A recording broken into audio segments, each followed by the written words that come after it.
Le budget a déjà été préparé, il est prêt à être voté. La seule raison pour laquelle il n'a pas encore été voté, c'est parce que le budget, c'est la porte de sortie de Benjamin Netanyahou vers des élections sans qu'il ait besoin de déménager, de laisser sa place à Benny Gantz.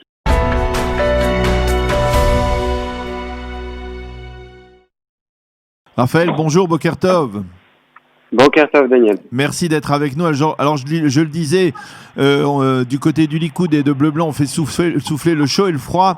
On pensait qu'il n'y avait quasiment plus d'options, que les relations, les contacts étaient rompus entre les deux grands partis, mais pendant le week-end, apparemment, durant le Shabbat peut-être même, le contact a été rétabli et l'on pourrait s'acheminer vers un accord qui pourrait éviter cette dissolution du Parlement mardi soir et des élections. À votre avis, est-ce qu'il y a encore une chance sérieuse ou alors les deux partis ont décidé définitivement d'aller vers une nouvelle consultation électorale ? Alors effectivement, Daniel, il y a eu des contacts, essentiellement cette nuit, parce que la majeure partie des personnes représentant les deux partis sont pratiquants et donc ne travaillent pas le Shabbat. Et au bout de cette nuit blanche, une chance, une petite lueur d'espoir. Mais le problème est plus de arithmétique, j'allais dire, que politique. C'est-à-dire que, étant donné qu'afin de pouvoir permettre ce gouvernement, qui est un gouvernement paritaire, avec un poste créé de toutes pièces qui s'appelle le second du Premier ministre ou le Premier ministre remplaçant, ce système de rotation, il a fallu toucher à une loi qui est une loi fondamentale et cette loi fondamentale qui, justement, pour être à nouveau modifiée, demande plus de 70 députés. Alors, d'en trouver 61, 62, 63, ça pose pas de problème. Mais pour pouvoir rentrer de nouveaux changements qui sont des changements fondamentaux dans cette loi, il faut arriver aux 70.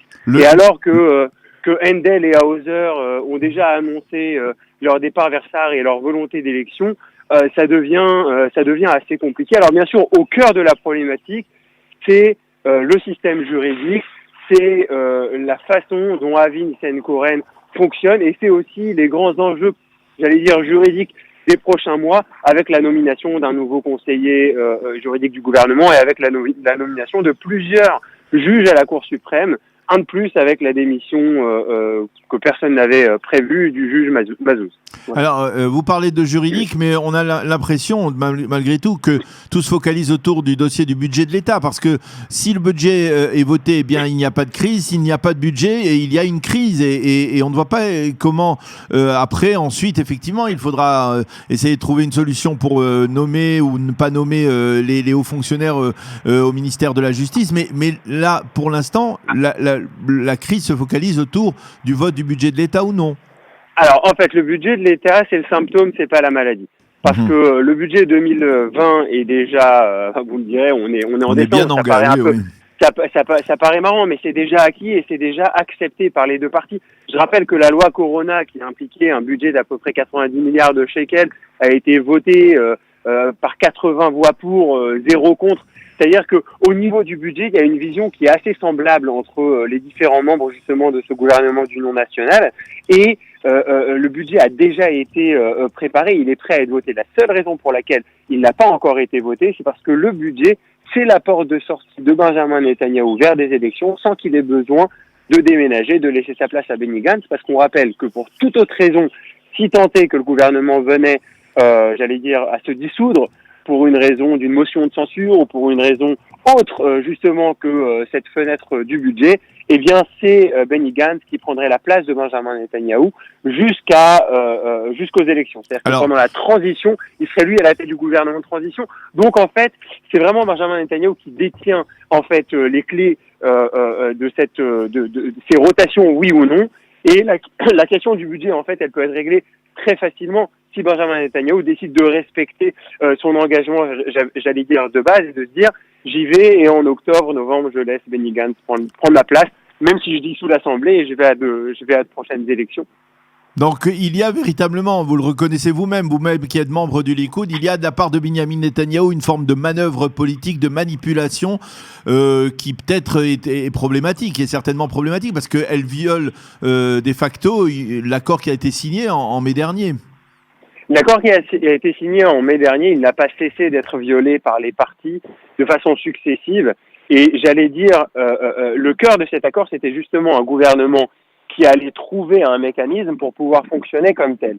Et ce mécanisme n'a pas été trouvé, étant donné que ce gouvernement est paralysé depuis son premier jour. On arrive à s'entendre à peu près sur rien. La seule chose sur laquelle ils sont entendus, c'est justement de changer la loi pour ne pas s'entendre sur le budget, donc pour le repousser de 4 mois. Donc c'est évident que Benjamin Netanyahou a la clé de la situation. C'est évident aussi que lorsque Benjamin Netanyahou est dans les sondages, voit dans les sondages son assise, j'allais dire, likoudienne confortée, parce qu'on sait très bien qu'il fera, quoi qu'il arrive, quoi qu'il advienne, il fera 30-31 mandats aux prochaines élections. C'est le parterre du Likoud.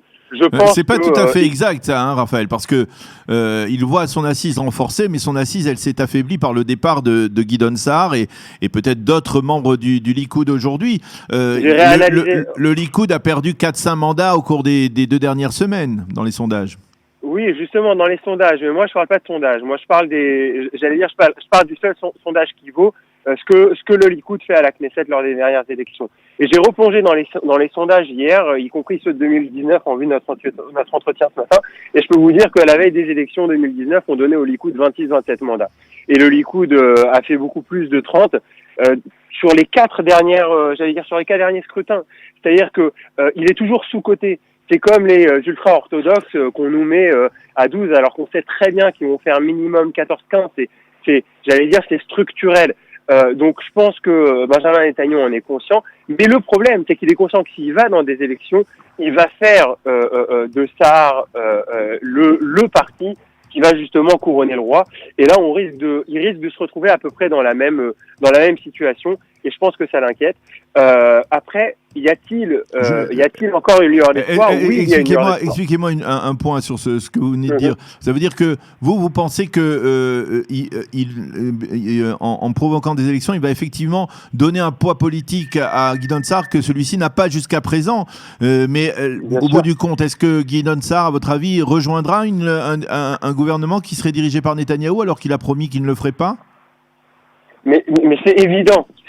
D'ailleurs, après Amir Peretz qui s'est rasé la moustache et qui est maintenant ministre depuis bientôt 1 an, et après Benny Gantz qui a fait je ne m'assierai pas avec Netanyahou, j'allais dire sa promesse majeure, d'ailleurs bien plus importante que celle de ne pas négocier avec les partis arabes, puisqu'on a vu que la première des choses qu'Ofer Shelah a fait après les élections, c'est d'essayer de faire tomber Netanyahou au travers d'un pacte stratégique bien que ponctuel avec les partis arabes. Ce qui va se passer, ce qui se passe en fait, si vous voulez, c'est que les Israéliens sont intelligents et ils comprennent les mathématiques. Et ils comprennent que dans le gouvernement qui est nôtre, dans le système qui est nôtre, il faut 61 pour faire un gouvernement. Donc, vous pouvez, raconter à la télé autant que vous voulez que vous ne vous assisterez pas avec Benjamin Netanyahou. Si vous n'avez pas un gouvernement alternatif, si vous n'avez pas 61 alternatifs, vous ne pouvez pas faire de gouvernement. Or, je viens de vous le dire, structurellement, le Likoud plus les Haredim font au pire 55 mandats. 46 mandats. C'est au pire 30 plus 16. Donc à partir de là, lorsque vous retirez les Arabes qui sont donnés dans tous les sondages aussi à 11-12, alors qu'on sait très bien qu'ils valent, encore une fois structurellement, 13 Obama, vous faites ce calcul-là et vous avez qu'une infime chance d'avoir un gouvernement alternatif, qui est un gouvernement très restreint, 61, 62, 63, mais surtout qui doit mettre dans le même gouvernement Meretz et Lieberman.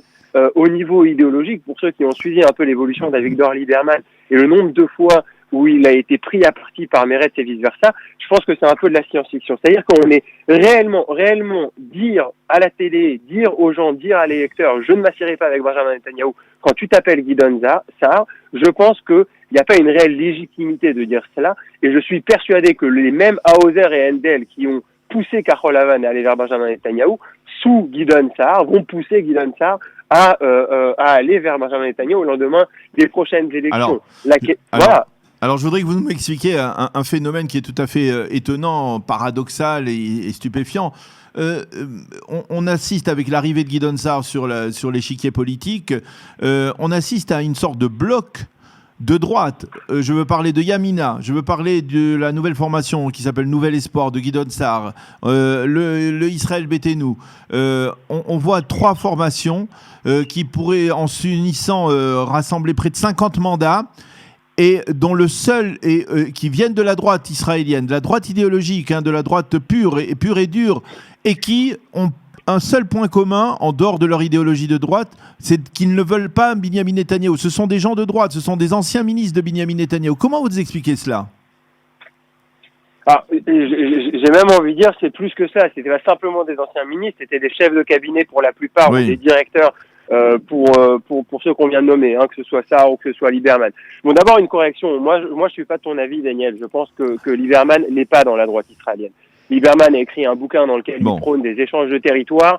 Donc, il est fondamentalement, j'allais dire, pour deux États, pour deux peuples. Gideon Sa'ar, quant à lui, est un bétari, un fervent de Jabotinsky, du grand Israël. Donc, je pense pas qu'on puisse les comparer. Et ce qui est sûr, et ce qu'on oublie systématiquement, c'est que le clivage entre gauche et droite, c'est aussi sur la question de la judéité de l'État d'Israël, c'est-à-dire du poids du caractère juif de l'État d'Israël par rapport à ce qu'on appelle le poids démocratique. Et sur ça, Lieberman, en appelant à mettre les Haredim et les Arabes dehors dans une lettre qu'il a envoyée la semaine dernière. D'accord, Lieberman, voilà, mais enfin... Il y est pas. Alors après, derrière, vous avez pas en Tzar et Yemina ni 50 ni 40. Vous avez au grand maximum 30, et même ça reste à prouver. Et c'est là où je vous dis qu'on revient sur l'arithmétique. Après, dans le fond du problème, Benjamin Netanyahou, et c'est une des raisons, et c'est un des secrets de sa longévité, à mon avis, de sa longévité, c'est que c'est quelqu'un qui ne supporte pas s'entourer, et qui ne supporte pas, j'allais dire, de laisser d'autres personnes s'épanouir à ses côtés. Voilà, c'est une réalité. Il a énormément de qualités, il a énormément de défauts. C'est un des défauts de Benjamin Netanyahou, et c'est pour ça que lorsque quelqu'un prenait un peu trop d'ampleur, il a tout de suite mis de côté, et donc neutralisé. Il a neutralisé. Eh bien, Raphaël, on aura certainement l'occasion, surtout s'il y a des élections anticipées, de se reparler. Merci beaucoup d'avoir été avec nous pour nous avoir éclairé un peu sur ce qui se passe actuellement au Likoud. Bonne journée, Shavua Tov. À bientôt, Raphaël. Shavua Tov, Daniel.